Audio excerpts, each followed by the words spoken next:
What's going on, guys? ChaseWins.com. Sunday, it is the 14th of March, Selection Sunday. It's going to be a big Sunday. Now, hopefully, it all depends on how I feel on Sunday because it's still Saturday night. I woke up this morning, kind of went to bed Friday night with a little bit of a sore throat. Woke up this morning, feeling like somebody was stabbing me right there in the throat. Hurts to swallow, so it's not very comfortable doing this video, but I'm going to do this, and I'm hoping that this medicine that I'm going to take will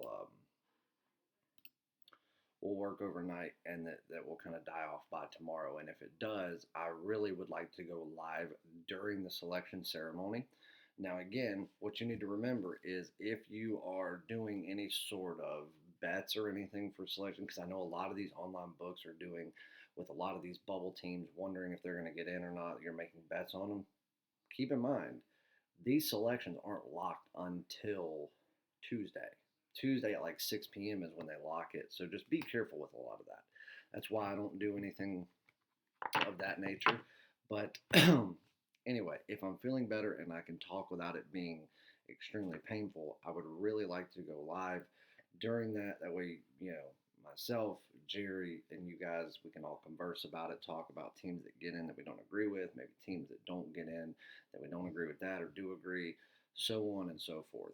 But I want to do a recap of what we've done on Saturday. We only have one game still going, so it doesn't really matter. We'll be able to, show profit or loss, even though that one won't be done for at least another 30 minutes, and I'll be able to get you on a free play.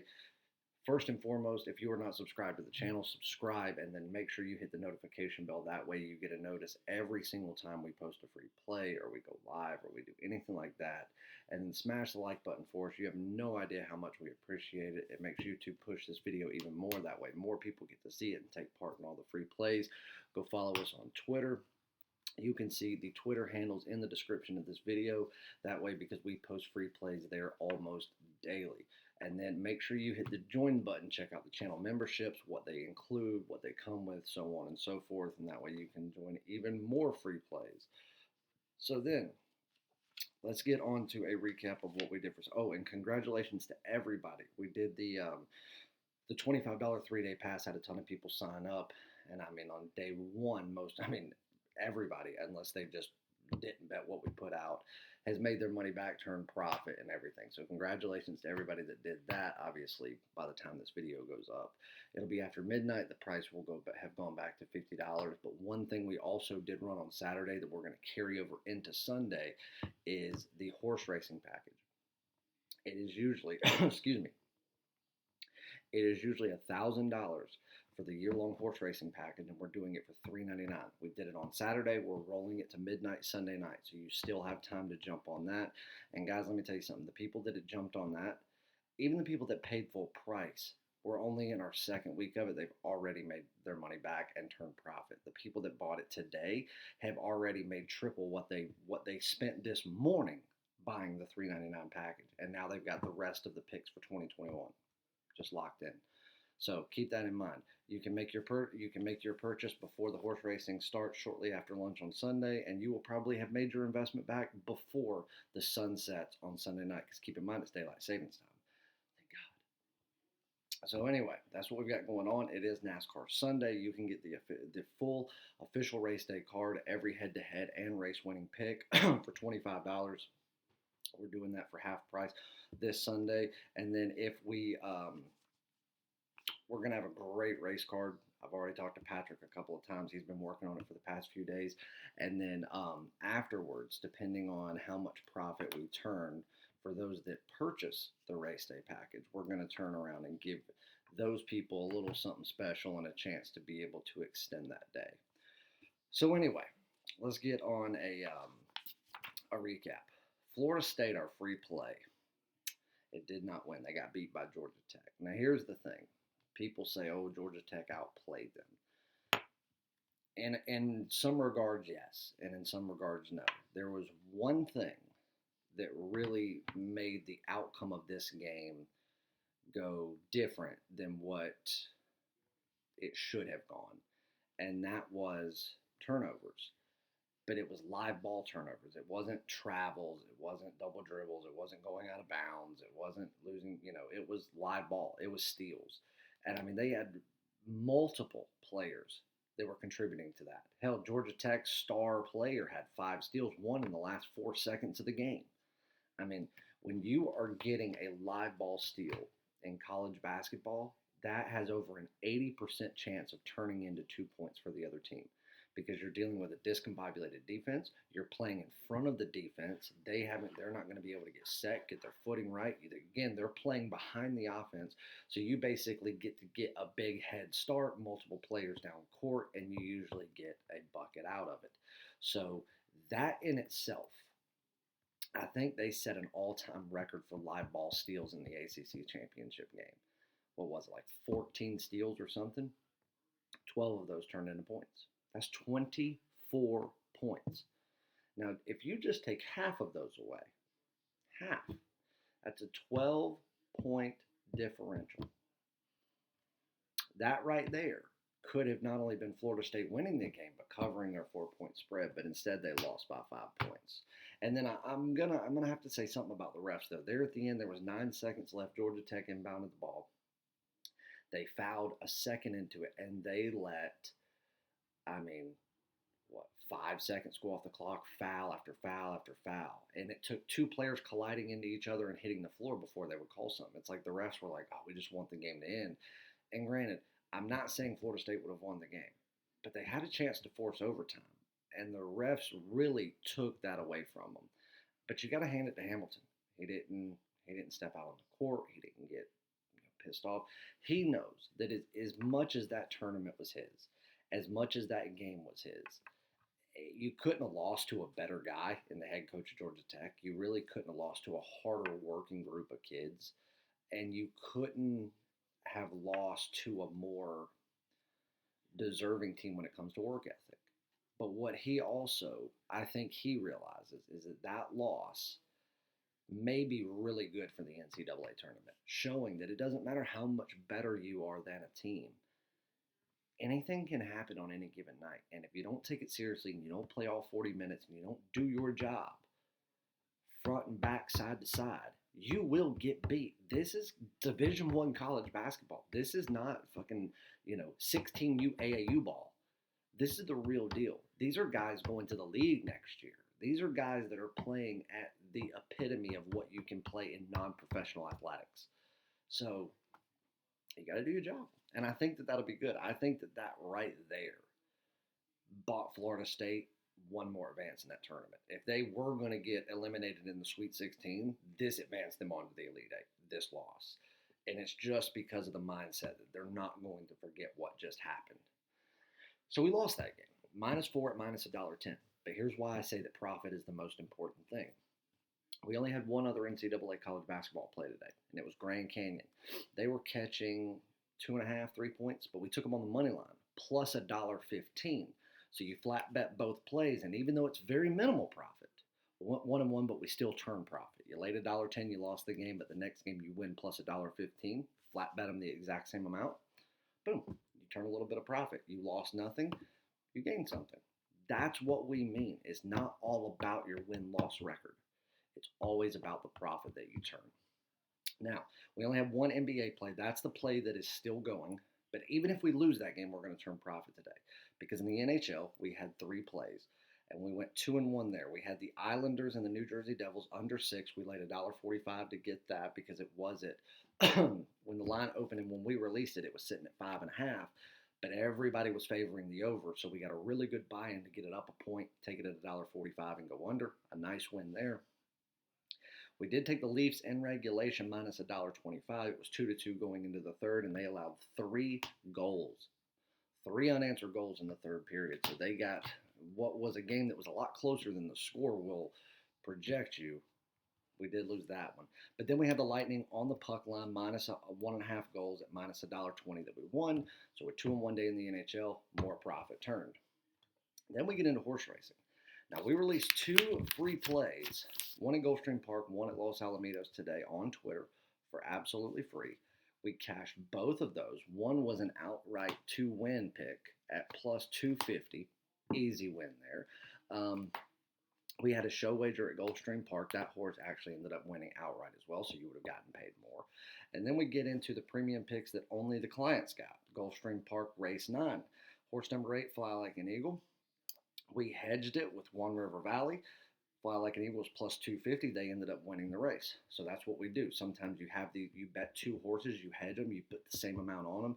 Both of them are getting great plus odds as long as one of them wins the race. You cash your ticket, you make good profit, and that's exactly what we did. Then we get into race 10, horse number 2, Funny Bet Show Wager. That horse was also plus 250 to win the race, and that's exactly what happened. And then we get into Los Alamitos, race 6, Federico's Fantasy. That's another plus 250. That one was a winner. Race number 7, horse number 5, Cartel Love. That one we had as a show. They came in second, so an easy one there. That was a plus 350 horse. And an absolute clean sweep of the board. Not a single horse play that we gave out today did not cash and turn profit. That's what I'm talking about, guys. We have the best horse mind in the business. And we're just getting ramped up. Once you get into May and June, these, 4, 5, maybe 6 plays in a day aren't going to happen. You're going to have Saturdays and Sundays where you've got 24 plays because you're playing 5 different tracks. You better get on now because at that time you'll be paying $1,000 to get the package, and it won't matter. You'll still be able to get all your money back and turn profit in the same month, if not the very first week. But get it now for $3.99, and before we get into April, you're going to be sitting in the green playing with house money. Get on it. It ends at midnight on Sunday night. Now, let's get into a free play. Oh, let me double check this line real quick, just to make sure nothing's changed. I doubt that it has, but you never know.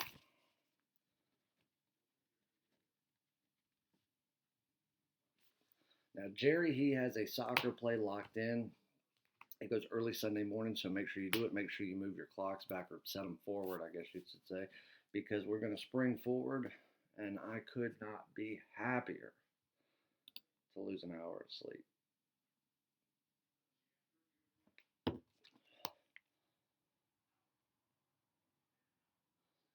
Okay, no, it's still the same.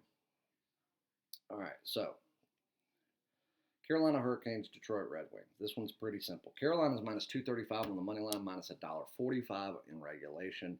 It goes at 5 p.m. tomorrow on Sunday afternoon. We're taking Carolina. We're taking them in regulation. And here's why. Carolina's the better team heads and tails. Carolina's one of the top 5 teams in all of the NHL, in my opinion. And as we all know, Detroit is the worst team in all of the National Hockey League.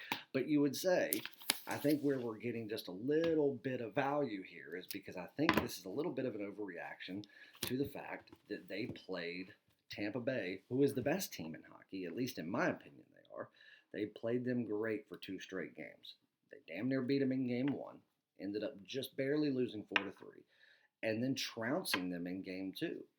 But it wasn't because they just outplayed Tampa Bay. It was because Tampa Bay went in there looking ahead, thinking the game was won before it started. And what did Detroit do? They just fired off shots all night long. They weren't good shots. They weren't, set up plays. It wasn't anything that they went out and practiced. They just, anytime they had the puck anywhere in the direction of the net, they fired it. And I just don't think Tampa Bay was ready for it. Now, what they should have done is after they almost gave up game 1, should have known they were going to come back and do it in game 2, and it should have been a blowout. What happened? They came back and did it in game 2, and Detroit was able to win that game and win it like in Detroit, or they won it as if Tampa Bay was left standing still.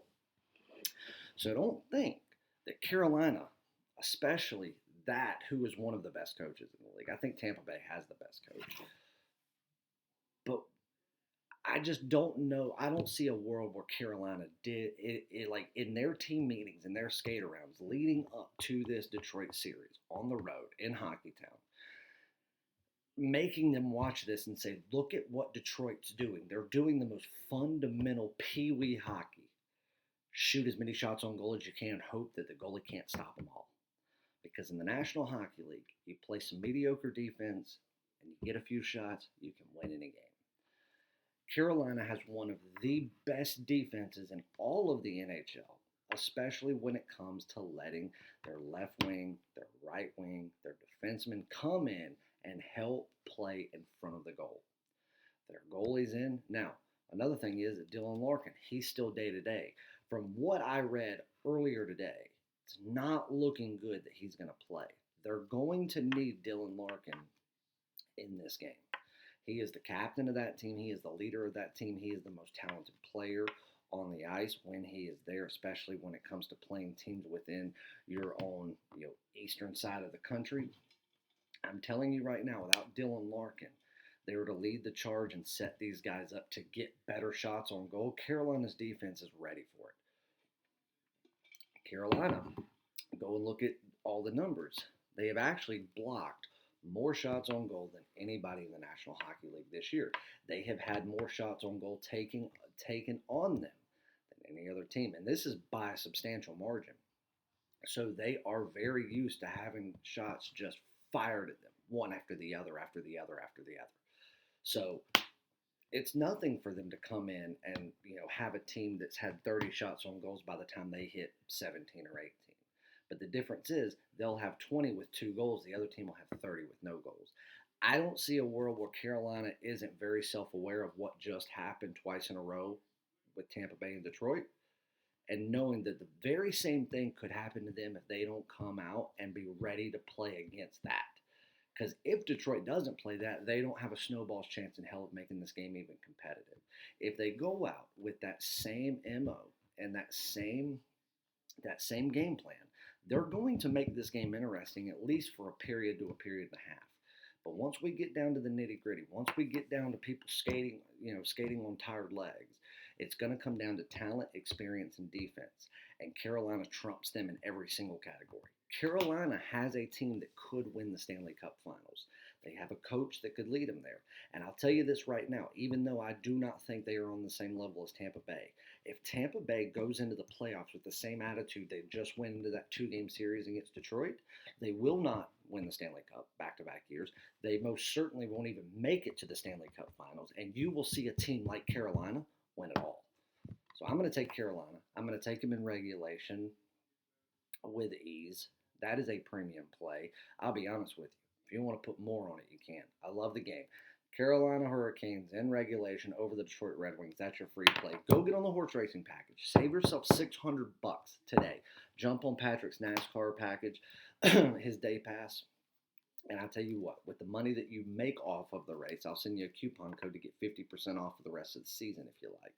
If you want to become an all-access member, get 1 year of all-access that gives you NASCAR, horse racing, soccer, basketball, baseball, football, hockey, absolutely everything we release. Every game of the week, game of the month, game of the year. You want to get a special deal on that? DM me on Twitter at PicksChase, and I'll give you a coupon code. You better do it before Sunday, before I leave the office. I'm leaving as soon as the race card is posted and done. I'm going to take the rest of the day off and try to spend some time with my girls. But you know what? It's going to be a huge day.